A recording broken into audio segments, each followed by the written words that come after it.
Living with a forceful letdown. In this video, I'm going to give you some tips on how to maintain and manage your forceful letdown long term. Now, this is a video series on forceful letdown and oversupply, and this is video number 3. You might want to check out the first 2 videos. Video number 1, and I'll link it right here, is how to know if I have a forceful letdown. It would be a good idea to watch that one because there might be some signs that you are seeing that you didn't even realize are signs. The second video is how to handle my forceful letdown. In that video, I go over the basics of how to manage your forceful letdown. Now, if you've already watched those and you're ready to get on with living with a forceful letdown, let's go. Hi, Mommy. My name is Mary Cahill, and I'm a certified lactation counselor. I use correct and easy to understand information to help mommies like you to be confident and successful in their breastfeeding journey.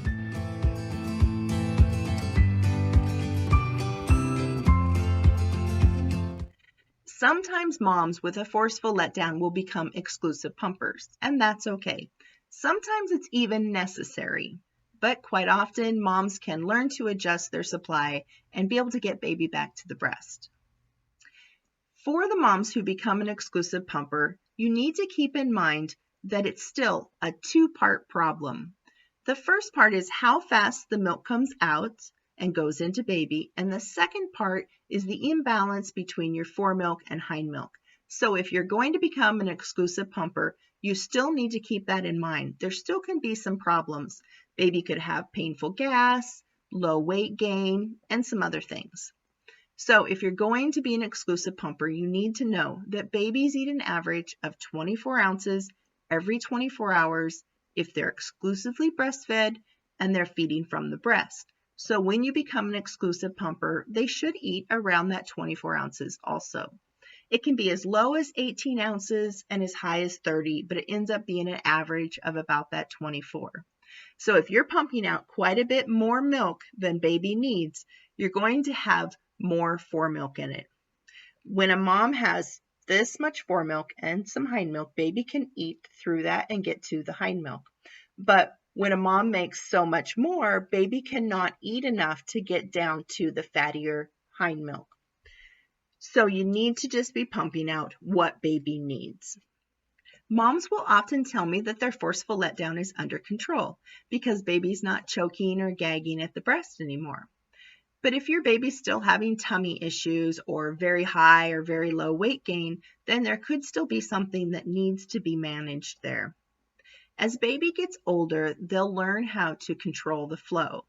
Some just don't choke anymore, but the milk still goes into them very quickly, and they might eat in 5 minutes. And that's okay if they're not having some of those other problems. Another baby might learn to control it, and they take a long time to eat. And that's because they're biting down on your nipple. That can lead to some clogged ducts for you, so you want to be careful there. You'll know that that's happening if they take a really long time to eat, but also when your nipple comes out of their mouth, if it looks smushed or flattened, that could be a sign of that they're biting down. And you need to get a better latch, get baby in a little closer to you so that they don't do that. I'll link my video here on how to get a good latch. Most moms' milk supply regulates at around 8 weeks.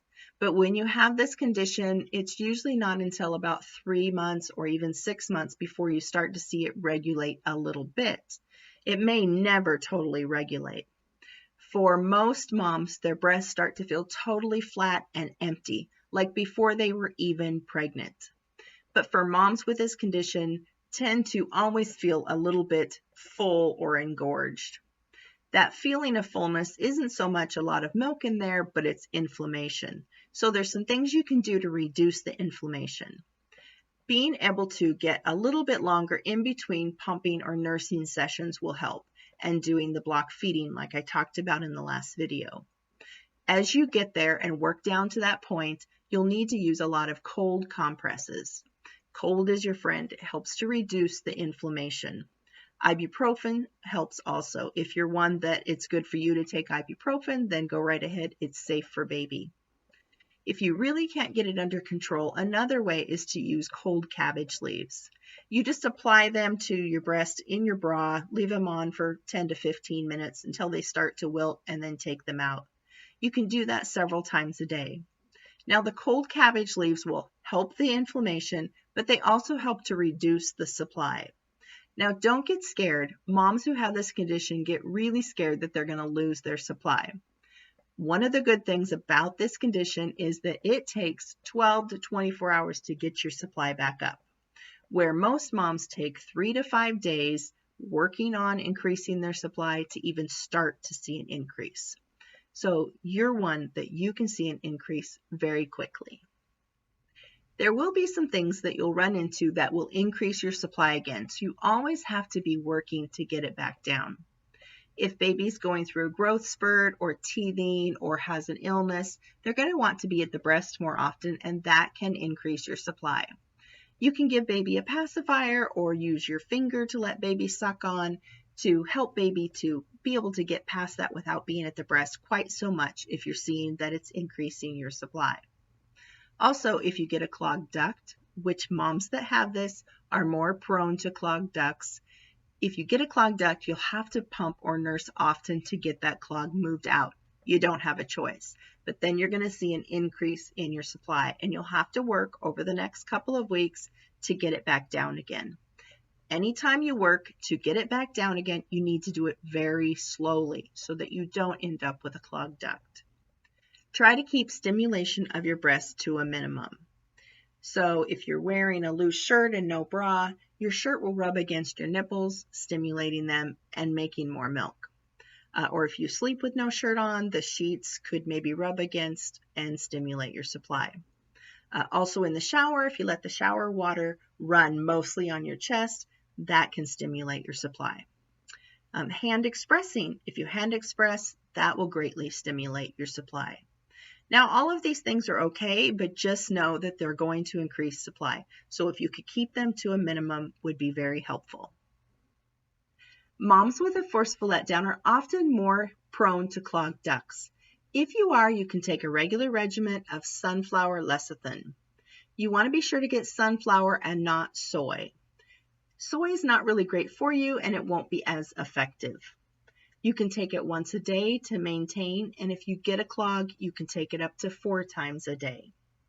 What lecithin does is it keeps fats mixed together a little better, so that the fat's not stuck in the back of the milk ducts causing clogs. It's not going to help or hurt baby at all. It's just for you to keep from getting a clogged duct. I'll put a link below where you can find it. What things have been working for you? Let me know if some of the things I've told you today have given you some ideas or insights. I'd really like to know. I hope this video has been super helpful for you, Mommy. If it has, could you give me a thumbs up and subscribe to my channel? Be sure to click the bell icon if you want to be notified whenever I have a new video come out. Thanks a lot, Mommy. You got this.